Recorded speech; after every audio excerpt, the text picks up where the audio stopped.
我哋香港唔會做到好大量嘅氫氣暫時我哋亦都唔係話有啲咩大嘅車廠喺香港，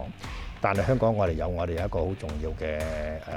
優勢，背靠祖國，我哋國家有好多氫能嘅技術、氫能嘅產品喺度，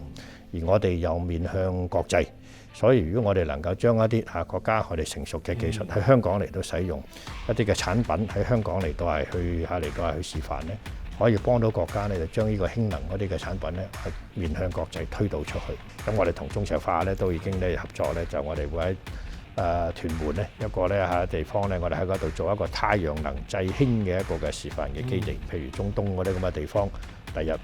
石油應該越嚟越少買㗎啦，或者將來係嘛？佢哋都要睇下點樣再繼續佢哋嗰啲嘅生意㗎嘛。佢哋諗嘅就可能用太陽能嚟到製氫。咁呢啲技術我哋香港做示範嘅話咧，可以幫助到咧將來係去推出去嘅咁。所以我哋嘅成個策略咧就係咧做好我哋嗰個嘅安全嗰個嘅標準，基本嗰個嘅配套物色我哋咧即係啱嘅場景，睇下點樣邊啲可以發展，同埋咧將香港作為一個示範基地，向我哋嚟到係去推廣下我哋國家我哋嗰個嘅技術同埋產品。咁我哋覺得呢一個咧會幫到我哋將來香港喺氫能嗰度嚟到去發展。